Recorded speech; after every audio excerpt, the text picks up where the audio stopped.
नमस्कार दोस्तों। आज हम इस वीडियो में कक्षा 6 का 11वें अध्याय का अध्ययन करेंगे, जिसमें सहकारिता और उपभोक्ता सशक्तिकरण से संबंधित जानकारियां पढ़ेंगे।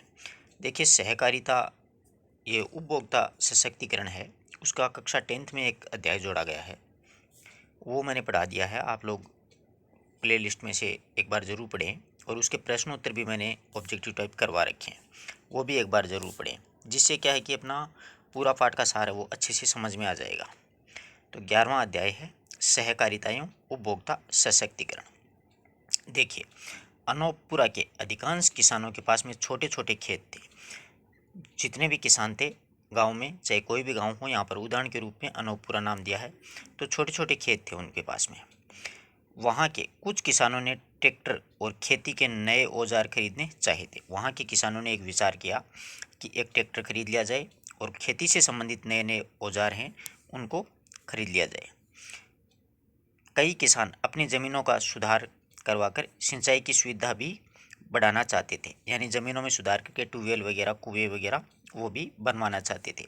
परंतु कुछ आमदनी के कारण, कम आमदनी थी उनके पास में, यानी पैसे कम थे, इसके कारण से किसान ऐसा नहीं कर पाए। यानी पैसे नहीं होते हैं तो अपना कार्य वो आगे नहीं बढ़ सकता, ये आर्थिक युग है।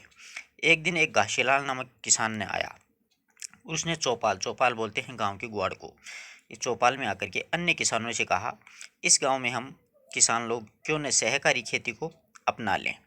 तब तक गांव के किसान हैं वो सहकारी खेती जानते ही नहीं थे कि सहकारी खेती होती क्या है। तो उसने समझाया कि अपन सहकारी खेती को अपना लें। यदि हम सभी किसान अपने छोटे छोटे खेतों को मिला करके एक कर लें और सभी अपने पास उपलब्ध थोड़े थोड़े धन को मिला करके इकट्ठा कर लें, तो खेतों में सुधार कर सकते हैं। यानी सारे खेतों को जोड़ लें और थोड़ा थोड़ा अपने पास में दो धन है उसको इकट्ठा कर लें, तो अपने खेती में सुधार कर सकते हैं। ट्रैक्टर और अन्य औजार भी खरीद सकते हैं अपन लोग। हम में से कई किसान बड़े खर्चे वाले कार्यों को अकेला नहीं करवा सकता है। यानी कई ऐसे किसान होते हैं जो कि बड़ा खर्चा होता है वो वसूल नहीं कर पाते हैं, उनके पास में इतनी पूंजी होती है वो नहीं रह पाती है। आई बात समझ में? यह सुन करके गोपाल ने काशीलाल से पूछा। ये सारी बात सुनी तो गोपाल ने काशीराम से पूछा, आखिर मुझे इस कार्य में क्या मिलेगा? यानी तुम कह रहे हो कि सारे खेत मिला लें और साथ ही साथ में थोड़ा थोड़ा धन इकट्ठा कर लें, ट्रैक्टर वगैरह सब मिलकर ये सामूहिक रूप से ले आएँ, तो इससे अपन को मुझे क्या मिलेगा? वो पैसा। क्या तुम मेरा खेत छीनना चाहते हो? यानी अचानक कोई नई योजना आती है तो सबके सब क्या होते हैं, एक बार कंफ्यूज होते हैं कि पता नहीं अपना खेती न छीन जाए। तो ऐसा ही गोपाल ने किया। काशीलाल ने उसे सबको समझाते हुए कहा, नहीं ऐसी कोई बात नहीं कि भैया, ऐसी कोई बात नहीं है, मैं आपका खेत नहीं छीनना चाहता हूँ। मिलकर काम करने से हमारी अनेक समस्याएं दूर हो जाएंगी। यानी अपन सभी मिलकर के अगर काम करेंगे तो अपन सभी की सारी समस्याएं वो क्या हो जाएंगी, दूर हो जाएंगी। सारी समस्याएं दूर हो जाएंगी, इससे सभी को लाभ होगा। हमारे खेतों पर सामूहिक प्रयास से उत्पादन में वृद्धि होगी। यानी अपन सभी मिलकर के एक साथ प्रयास करेंगे, एक साथ मेहनत करेंगे, जो उत्पादन होगा उसमें भी अपने वृद्धि होगी। हमारा थोड़ा थोड़ा धन एक बड़ी धनराशि बन जाएगा। यानी थोड़े थोड़े धन को जुटाएंगे तो एक बड़ी धनराशि बन जाएगी, जिससे हम महंगे औजार भी खरीद सकेंगे। यानी थोड़ा थोड़ा, जैसे अपन ने 2-2 हज़ार रुपये इकट्ठे किए, तो वो मिला करके मतलब 20 किसानों ने किया तो कितने रुपए हो गए, टोटल 40,000 हो गए। तो एक बड़ी राशि होगी, तो इससे अपन महंगा सामान होगा वो भी खरीद सकेंगे। खेतों को मिलाने पर खेत की जोत बड़ी हो जाएगी। यदि ऐसा होता है तो हमारे खेतों की पैदावार भी कई गुना बढ़ जाएगी। यानी अपन खेतों को एक साथ जोड़ लेंगे तो सभी के खेत बहुत बहुत बड़ी ज़मीन हो जाएगी, जिसमें कई गुना अधिक पैदावार होगी। हमारी आमदनी में भी बढ़ोतरी होगी, यानी हमारी आमदनी भी बढ़ेगी। सबको उसके हिस्से का अनुपात में आमदनी का हिस्सा है वो मिल जाएगा। मेरे ननिहाल के किसान तो बहुत पहले से ऐसा कर चुके हैं। वो घासीलाल समझा रहा है कि मेरे ननिहाल के किसान हैं वो तो बहुत पहले से ही इस प्रकार से खेती है वो कर रहे हैं। अब इसी अब सभी मिलकर के किसान घासीराम की बात से सहमत हो गए। सारे मिलकर के उन्होंने आगे से सामूहिक रूप से खेती करना प्रारंभ कर दी थी। सारे गांव के किसान वो राजी हो गए और सबने सामूहिक खेती करने का निर्णय ले लिया। उनके खेतों में उपज कई गुना बढ़ गई। अनोपपुरा के किसानों का जीवन बदल गया, यानी पूरा जीवन है वो बदल गया उनका। इस तरह मिलजुल करके कार्य करना ही सहकारिता का आधार है। सहकारिता का मुख्य लक्ष्य यही होता है कि सारे मिलकर के कार्य करें। बच्चों, मिलजुल करके बड़े से बड़ा काम भी आसानी से किया जा सकता है। सबकी प्रगति तभी हो सकती है जब हम अपने लाभ को छोड़ करके सबके लाभ के लिए कार्य करें। यानी ये नहीं है कि अपना स्वयं का स्वार्थ देखें, स्वयं का लाभ देखें, बल्कि सभी का अपना साथ में मिलकर अगर कार्य करेंगे तो सभी को लाभ होगा। यह सहयोग की भावना ही, तभी सहयोग की भावना है वो संभव हो पाएगी। आगे देखिएगा, सहकारिता का अर्थ और महत्व है। ध्यान से समझिएगा, यहाँ से अक्सर प्रश्न परीक्षा में पूछे जाते हैं। साधारण शब्दों में संगठित रूप से व्यक्ति आपसी सहयोग के साथ कार्य करते हैं, उसे हम सहकारिता कहते हैं। सहकारिता की परिभाषा क्या हुई कि संगठित रूप से व्यक्ति आपसी सहयोग के साथ में कार्य करते हैं, उसे हम सहकारिता कहते हैं।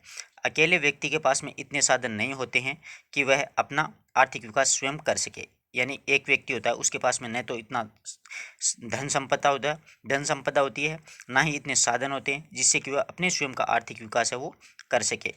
यदि लोग आपस में संगठित होकर के किसी कार्य को करते हैं, यानी संगठित होकर के कोई लोग किसी कार्य को करते हैं, तो वे बड़े मुश्किल काम को भी संभव से कर पाते हैं, यानी आसानी से कर लेते हैं। मुश्किल काम होते हैं वो भी संभव होते हैं। इस प्रकार लोग आपस में मिलकर के अपनी आवश्यकताओं को पूरा करने और विकास का प्रयास करते हैं। वह सहकारिता में समाज के निर्धनतम एवं कमजोर व्यक्ति का हित ही निहित होता है। यानी सहकारिता में समाज का निर्धन तबका होता है, कमज़ोर जो तबके के लोग होते हैं, उनके लिए यह भलाई का कार्य होता है, क्योंकि सारे मिलकर के किसी कार्य को करते हैं तो वो आसानी से कर लेते हैं, वरना एक व्यक्ति होता है वो किसी भी कार्य को नहीं कर पाता है। सहकारिता के मूल तत्व, देखिए, सहकारिता में सदस्यता स्वैच्छिक होती है, यानी अपनी इच्छा से अपन सहकारिता के सदस्य बन सकते हैं। ये नहीं है कि अपन पर कोई दबाव नहीं होता है।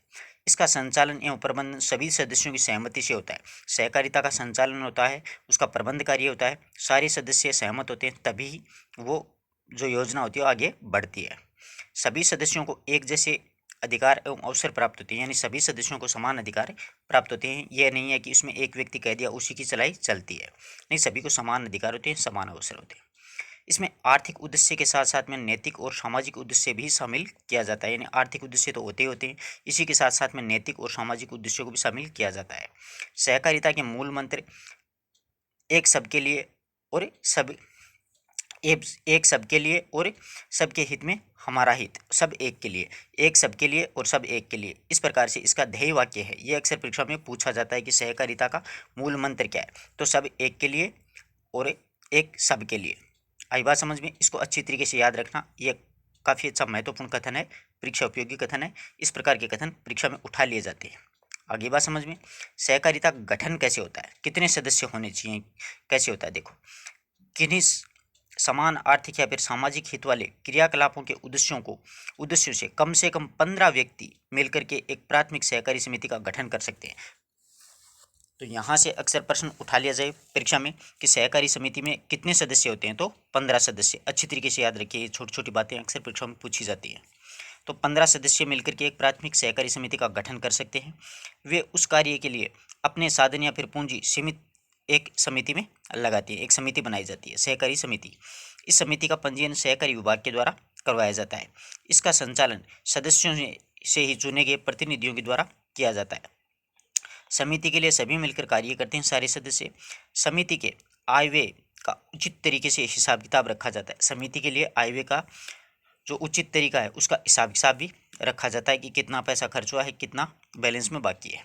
समिति अन्य स्थानों से भी ऋण या फिर सहायता प्राप्त कर सकती है, यानी अन्य लोगों से भी ऋण और सहायता ले सकती है। लाभ और हानि सभी सदस्य सामूहिक रूप से उत्तरदायी होते हैं, यानी समिति में लाभ भी हो सकता है और नुकसान भी हो सकता है, तो सारे सदस्य ही उसके भागीदार होंगे। अपने उद्देश्यों के अनुसार सहकारी समितियां कितने प्रकार की हो सकती हैं, पूछा जा सकता है कि सहकारी समिति कितने प्रकार की हो सकती हैं। तो पहली बात तो आपको ये याद रखनी है कि सहकारी समिति में कितने सदस्य होने चाहिए, 15 सदस्य होने चाहिए, वो मिलकर के समिति को आगे बढ़ा सकते हैं। देखो, कृषि सहकारी समिति, दुग्ध सहकारी समिति, उपभोक्ता सहकारी समिति, गृह निर्माण सहकारी समिति, सहकारी साख और बचत समिति और क्रय विक्रय सहकारी समिति। तो सहकारी समिति कितने प्रकार की होगी, 6 प्रकार की हो गई है। इस बात का बहुत अच्छे से ध्यान रखना, ऐसे प्रश्न होते हैं वो अक्सर परीक्षाओं में उठाए जाते हैं। आगे देखिए, हम दैनिक उपयोग के लिए कई प्रकार का सामान खरीद खरीदना पड़ता है दैनिक उपयोग के लिए, अपने घर परिवार में काम में आने वाली दैनिक दिनचर्या की जो चीज़ें हैं वो। कई बार व्यापारियों के द्वारा हमें नकली या फिर घटिया सामग्री दे दी जाती है। व्यापारी होते हैं वो क्या करते हैं, नकली और घटिया सामग्री आजकल बाज़ारों में भरी पड़ी है वो दे दी जाती है। जानकारी के अभाव में हम उस पर आर्थिक नुकसान उठाना हमें पड़ता है, यानी अपन को जानकारी नहीं होती है कि ये कौन सी असली है और कौन सी नकली है, तो अपन को आर्थिक नुकसान उठाना पड़ता है। अगर हमें उपभोक्ता के हित संबंधी कानून प्रावधानों की जानकारी है तो हम कई समस्याओं और आर्थिक हानि से बच सकते हैं। अगर हमें उपभोक्ता संबंधी जानकारी होगी ना तो अपन कई प्रकार की समस्याओं से जानकारी हो, उपभोक्ता की जानकारी होगी तो कई प्रकार की समस्याओं से अपन हानि से बच सकते हैं। उपभोक्ता सशक्तिकरण के बारे में चर्चा करेंगे। देखो उपभोक्ता क्या होती है। अब सहकारिता के बारे में अपन ने चर्चा कर ली, अब उपभोक्ता के बारे में देखिए। उपभोक्ता सशक्तिकरण, गणेश कक्षा 5 में उत्तीर्ण होकर के कक्षा 6 में आया था, यानी कक्षा 5 में तो उत्तीर्ण हुआ और छठी कक्षा में उसने प्रवेश लिया था। शिक्षिका के कहने पर वह पुस्तक विक्रेता की कहानियों की एक पुस्तक खरीदी, यानी शिक्षक ने कहा कि आपको ये पुस्तक खरीद के लानी है मार्केट से, तो वो बाजार से पुस्तक खरीद लाया। परंतु उसने क्या देखा उस पुस्तक में, पृष्ठ संख्या 13 से 20 तक के पृष्ठ हैं ही नहीं बीच में, यानी बीच में से वो खाली पन्ने आ गए किसी कारणों से, यानी छपाई नहीं हो पाई पुस्तक की। तो गणेश ने पुस्तक शिक्षिका को दिखाई तो शिक्षिका ने उसे कहा इस पुस्तक को विक्रेता के पास में वापस लौटा करके बदला लो, यानी दूसरी पुस्तक ले लो। वह शाम को अपनी माँ के साथ में विक्रेता के पास में जाता है। विक्रेता ने पुस्तक वापस लेने से साफ मना कर दिया, यानी विक्रेता कहता है कि मैं इसकी कोई गारंटी नहीं ले सकता। बहुत देर तक बहस करने के बाद में वह वैसे ही वापस घर लौटना पड़ा उसको। घर पर दादाजी इसका इंतजार कर रहे थे। गणेश ने दादाजी को सारी बातें बताई कि हम माँ और बेटे दोनों गए थे बाजार में, परंतु विक्रेता ने हमारी पुस्तक को वो वापस नहीं ली। दादाजी बोले ये विक्रेता का गलत व्यवहार है कि ऐसा नहीं करना चाहिए विक्रेता को। उपभोक्ताओं को इस प्रकार से शोषण से बचने के लिए सरकार ने उपभोक्ता संरक्षण कानून 1986 बनाया गया। पूछा जा सकता है कि उपभोक्ता संरक्षण कानून कब बना था, तो 1986 में बना था। इस कानून के अनुसार कोई भी ग्राहक उपभोक्ता अदालत में अपनी शिकायत दर्ज कर सकता है, यानी अपने साथ में कोई गलत करता है दुकानदार तो अपन उसके विपरीत कानून में उपभोक्ता अदालत है उसमें मुकदमा दर्ज कर सकते हैं, यानी शिकायत दर्ज करवा सकते हैं। अदालत में उस उपभोक्ता को राहत प्रदान करेगी, यानी अदालत होगी वह उस उपभोक्ता को राहत दिलाएगी। दादाजी कहता है कि कल मैं खुद उपभोक्ता से बात करता हूँ। दादाजी ने गणेश को समझाया। आगे दादाजी बोले हम अपनी खरी कमाई का खरा पैसा दे करके खोटी चीज़ क्यों खरीदें, यानी खरी कमाई का खरा पैसा दे करके अपन नकली चीज़ क्यों खरीदें, घटिया चीज़ क्यों खरीदें, मिलावट क्यों बर्दाश्त करें, भला कोई नकली माल क्यों लेवे, यानी क्यों अपन नकली या घटिया माल खरीदें। इसी तरह की ठगी से बचने के लिए उपभोक्ता संरक्षण कानून है वो बना था। अब पूछा जा सकता है कि उपभोक्ता संरक्षण कानून में कौन कौन सी बातें आती हैं, तो देखो खोटी चीज़ घटिया चीज़ क्यों खरीदें, मिलावट क्यों बर्दाश्त करें, भला कोई नकली माल हम क्यों लेवें, इस प्रकार की बातें हैं वो इसमें शामिल की गई हैं। अगले ही दिन जब दादाजी ने समझाने पर विक्रेता को कोई प्रभाव नहीं पड़ा तो उन्होंने जिला उपभोक्ता मंच में विक्रेता की शिकायत दर्ज करवा दी। मंच ने गणेश को सही पुस्तक ही नहीं दिलाई बल्कि 5,000 रुपये हर्जाने के रूप में भी विक्रेता से दिलवाए थे, यानी दादाजी ने शिकायत कहाँ पर की थी, जिला उपभोक्ता मंच के ऊपर। जिला उपभोक्ता मंच है वहाँ पर शिकायत दर्ज करवाई तो विक्रेता को 5,000 का जुर्माना भी भुगतना पड़ा। अब देखिए उपभोक्ता कौन है, उपभोक्ता अपन होते हैं। देखिए जब कोई व्यक्ति अपने उपयोग के लिए कोई वस्तु अथवा सेवा खरीदता, अपन जैसी दुकान पर जाते हैं, अपन कोई सामान खरीदते तो उपभोक्ता अपन हुए तो वह उपभोक्ता कहलाता है, यानी अपन स्वयं उपभोक्ता कहलाए। वह वस्तु या फिर सेवा का प्रत्यक्ष एवं अंतिम उपभोग करने वाला व्यक्ति होता है, यानी अपन ही उसको खरीद करके उपभोग करेंगे, उसको काम में लेंगे। जैसे आप चॉकलेट खरीद कर लाते हैं तो आप उपभोक्ता कहलाए। जैसे अपन दुकान में जाकर के चॉकलेट खरीद के लाए तो अपन उपभोक्ता कहलाए, दुकानदार होता है वो विक्रेता। इसी प्रकार आप एक टैक्सी किराए पर लेकर के विद्यालय पहुंचे तो वह भी आप उपभोक्ता, यानी टैक्सी को अपन ने वहाँ पर तक जाने का किराया दिया है। रामू अपने बच्चों के लिए बाजार से मिठाई लेकर के आया, मिठाई खरीदता है तो ये रामू उपभोक्ता हो गया। सोनू अपने बीमार भाई का निजी चिकित्सालय में इलाज करवाता है तो सोनू उपभोक्ता हो गया। तो रामू और सोनू दोनों उपभोक्ता की श्रेणी में आते हैं। अब यहाँ तक मैं समझता हूँ आपको ये बात समझ में आ गई होगी कि उपभोक्ता क्या होता है, यानी अपन स्वयं होते हैं। अब उपभोक्ता का शोषण किस प्रकार से होता है, देखिए ध्यान से समझिएगा। उपभोक्ता का शोषण कई प्रकार से किया जा सकता है। खराब या घटिया वस्तु देना, मात्रा या तोल में कम वस्तु तोल के देना, अवधि पर वस्तु अवधि पार वस्तु देना यानी आउट ऑफ डेट, निर्धारित ब्रांड की वस्तु के स्थान पर अन्य कोई ब्रांड की वस्तु या फिर नकली वस्तु दे देना, विक्रेता के द्वारा निर्धारित मूल्य से अधिक राशि वसूलना, वस्तु का बनाए गए मानकों पर खरा नहीं उतरना, गारंटी की अवधि में वस्तु को खराब हो जाने की गारंटी की शर्तों के अनुसार उसे नहीं बदलना तथा वारंटी की अवधि में उसमें सुधार नहीं करना, घटिया सेवा देना, समय पर सेवा नहीं देना या फिर भुगतान प्राप्त करने के बावजूद सेवा नहीं देना आदि कई तरीकों से उपभोक्ता का क्या किया जा सकता है, शोषण किया जा सकता है। ऐसी घटनाएं अपने साथ में होती है। आई बात समझ में? अब देखो खरीदारी के समय अपने को कौन कौन सी बातों की सावधानी रखनी चाहिए।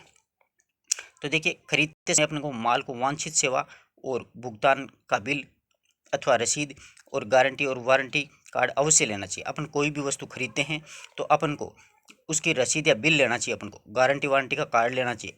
शिकायत दर्ज कराते इसमें रसीद और कार्ड प्रस्तुत करना बहुत ज़रूरी होता है। अपन कभी भी बिल नहीं लेते हैं, कोई भी वस्तु खरीदते हैं तो यूं ही खरीद के लेते हैं, अपनी सबसे बड़ी कमजोरी होती है। तो फिर शिकायत कहाँ पर करेंगे अपन?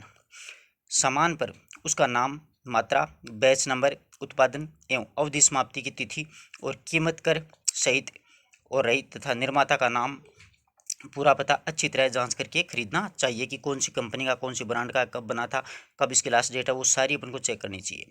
वस्तु की गुणवत्ता को प्रमाणित करने पर ISI, एगमार्क, APO मानक चिन्हों को देखकर ही वस्तु खरीदनी चाहिए। अपनी आधे से ज़्यादा जनता तो जानती नहीं है। अब देखो ये क्या क्या होता है।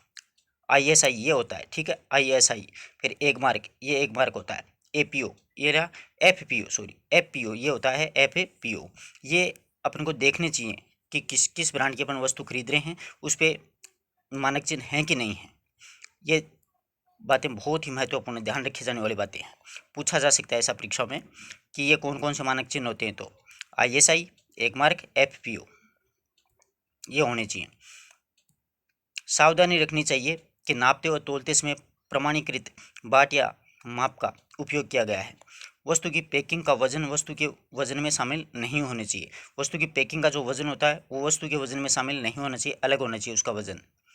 आजकल विक्रेता आकर्षित विज्ञापनों के माध्यम से अपनी वस्तुओं के गुणों को बढ़ा चढ़ा करके दिखाते हैं। टीवी में जो एडवर्टाइजमेंट आते हैं उसमें उपभोक्ता इनमें भ्रमित हो जाता है और कम गुणवत्ता वाली वस्तु को भी वो खरीद लेता है। अतः उपभोक्ता को विज्ञापनों से भ्रमित नहीं होना चाहिए, बहुत अच्छी तरह से देख परख करके वस्तु है वो खरीदनी चाहिए, परंतु तर्क भड़क के विज्ञापन देख करके अपन वस्तु खरीद लेते हैं। अब देखो उपभोक्ता की शिकायत कहाँ की जाती है। उपभोक्ता के अधिकारों की रक्षा के लिए शिकायत कहाँ पर की जाएगी। देखिए उपभोक्ता के अधिकारों की रक्षा एवं उसके शोषण से बचने के लिए सरकार के द्वारा उपभोक्ता संरक्षण अधिनियम 1986 बनाया गया है। इसको अच्छी तरीके से याद रखें। इस कानून के अनुसार उपभोक्ता की शिकायतों की सुनवाई के लिए उपभोक्ता न्यायालयों का गठन किया गया है। 20 लाख रुपए तक की शिकायत जिला उपभोक्ता मंच, यानी 20 लाख रुपए तक की शिकायत कहाँ होगी? जिला उपभोक्ता मंच पर। 20 लाख से अधिक और 1 करोड़ रुपए तक की राशि से संबंधित विवाद है वो राज्य उपभोक्ता आयोग के द्वारा, राज्य उपभोक्ता आयोग में 20 लाख से 1 करोड़ तक।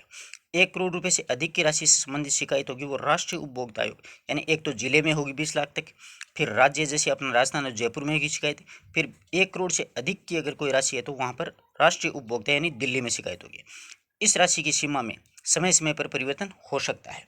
उपभोक्ता प्रत्येक स्तर पर 30 दिन की अवधि में न्याय के लिए ऊपरी न्यायालय में अपील कर सकता है, यानी 30 दिन के अंतर अपन को संतुष्टि नहीं होती है जिला न्यायालय से तो अपन राज्य में जा सकते हैं, राज्य उपभोक्ता आयोग में। अगर यहाँ पर संतुष्टि नहीं होती है तो अपन राष्ट्रीय उपभोक्ता न्यायालय में जा सकते हैं। उसकी अवधि का समय 30 दिन का है। सभी सावधानियों के उपरांत भी यदि उपभोक्ता के द्वारा खरीदी हुई वस्तु या सेवा पर दोष पाया जाता है तो उसे समझने के बाद में विक्रेता अथवा सेवा प्रदाता गलती नहीं सुधारता है तो उपभोक्ता न्यायालय में शिकायत अवश्य करनी चाहिए। सभी जिला मुख्यालयों पर जिला उपभोक्ता मंच स्थापित है, यानी सभी जिला मुख्यालयों पर ये स्थित है। हमें जागरूक होकर के इसका लाभ उठाना चाहिए, यानी गलत वस्तु अपन को नहीं खरीदनी चाहिए, यहाँ पर शिकायत करनी चाहिए। तो ऐसे प्रश्न अक्सर परीक्षा में पूछ लिए जाते हैं कि 20 लाख रुपये तक की राशि का कहाँ पर शिकायत करनी चाहिए, तो जिले में करनी चाहिए, जिला उपभोक्ता मंच में। 20 लाख से 1 करोड़ तक की बात आ जाएगी तो वहाँ पर राज्य उपभोक्ता मंच में। 1 करोड़ से अधिक की बात आएगी तो राष्ट्रीय उपभोक्ता मंच में। ठीक है। उपभोक्ता शिकायत कैसे करें? उपभोक्ता सादे कागज पर 4-5 प्रतियों में शिकायत लिख करके डाक से किसी प्रतिनिधि या फिर स्वयं उपभोक्ता न्यायालय में प्रस्तुत होकर के अपनी शिकायत दर्ज करवा सकता है। इसका कोई शुल्क नहीं लगता है और ना ही वकील की कोई आवश्यकता पड़ती है। वस्तु या सेवा में दोष होने पर 2 वर्ष से अवधि तक 2 वर्ष की अवधि में शिकायत दर्ज करना जरूरी होता है, यानी 2 वर्ष की अवधि होती है। शिकायत में उपभोक्ता का नाम, पता, विक्रेता पक्ष का नाम, पता, शिकायत व विवरण तथा शिकायतकर्ता को जो कुछ भी चाहता है उसका पूरा विवरण होना चाहिए। साथ में बिल है, रसीद है, साथ होनी चाहिए। जो मैंने आपको पीछे बताई वो सारी चीज़ होंगी तो अपन शिकायत कर सकते हैं। उपभोक्ता में उपलब्ध राहत, शिकायतकर्ता को न्यायालय अथवा आयोग से जो राहत दिलवा सकता है उसमें प्रमुख हैं विवादास्पद सामान में सुधार करवाना, उस सामान के स्थान पर वैसा ही नया सामान दिलवाना, उपभोक्ता को होने वाली हानि से क्षतिपूर्ति दिलवाना, उपभोक्ता का हर्जाना खर्चा आदि दिलवाना। ये बात है। आगे बात समझ में, सहकारिता और उपभोक्ता से संबंधित छोटे छोटे प्रश्न इसमें बनते हैं जो मैंने आपको बता दिए। सहकारिता का पंजीयन कहाँ पर किया जाता है? देखो, सहकारिता पंजीयन पीछे पढ़ा था ना, सहकारिता विभाग में इसका पंजीयन होता है। अधिकतम 15 सदस्य इसके सहकारिता समिति बना सकते हैं, 15 सदस्य मिलकर के। निम्न में से कौन सा मानक चिन्ह है? पीछे अब भी पढ़ा था, ISI, एगमार्क, APO, FPO। तो इसमें उपयुक्त तीनों ही होंगे। यह प्रश्न परीक्षा उपयोगी हैं, पूछे जा सकते हैं। आप कोई वस्तु या सेवा खरीदते हैं तो आप क्या कहलाएंगे? उपभोक्ता कहलाएंगे कि नहीं कहलाएंगे? अपन खरीदेंगे तो उपभोक्ता के द्वारा 20 लाख रुपए से अधिक 1 करोड़ रुपए तक की राशि से संबंधित विवाद की शिकायत कहाँ पर की जाएगी? 20 लाख रुपए से अधिक और 1 करोड़ रुपए तक तो राज्य उपभोक्ता मंच में, पहला जिला उपभोक्ता मंच में 20 लाख तक की है, राज्य में 20 लाख से 1 करोड़ तक की है और 1 करोड़ से अधिक राष्ट्रीय उपभोक्ता है। प्राथमिक सहकारी समिति गठन में न्यूनतम सदस्यों की संख्या अभी अपन ने पढ़ा था 15। सहकारिता का मूल मंत्र क्या है? अभी अपन ने पढ़ा था सब एक के लिए, एक सब के लिए। किन्हीं 3 सहकारी समितियों के नाम बताओ? सहकारी दुग्ध समिति, सहकारी कृषि समिति, सहकारी ऋण समिति, इस प्रकार की समितियां। दादाजी ने विक्रेता की शिकायत कहाँ पर की थी? जिला उपभोक्ता मंच में। उपभोक्ता के शोषण के 3 उदाहरण बताओ? घटिया सामान दे करके, नापतोल में कमी करके, अपन को बताएगी मूल वस्तु में उसमें दूसरी ब्रांड का अपन को सामान दे देना। वो 3-4 बातें अपने पीछे पड़ी थी। ये 3-4 अपन को सावधानी रखनी चाहिए वस्तु खरीदते समय। सावधानी मतलब उसका बिल रसीद होनी चाहिए, उसकी दिनांक होनी चाहिए, उसमें एक मार्क वाले वो चिन्हों, मानक चिन्हों का ध्यान रखना चाहिए, कितना कहाँ क्या तोला है, वो सारी बातें अपन को ध्यान होनी चाहिए। इस प्रकार से ये छोटे छोटे प्रश्न हैं, इनमें से अक्सर परीक्षाओं में उठा लिए जाते हैं। आशा करता हूँ कि पूरा वीडियो आपको अच्छे से समझ में आया होगा। अगर इससे संबंधित और भी वस्तुनिष्ठ प्रश्न अगर आपको पढ़ने हैं, विस्तार से उपभोक्ता और ज़्यादा बड़ा पढ़ना है, तो मैंने वीडियो डाल रखा, उसका लिंक आपको मैं डिस्क्रिप्शन में दूंगा, आप पढ़ लीजिएगा। धन्यवाद दोस्तों।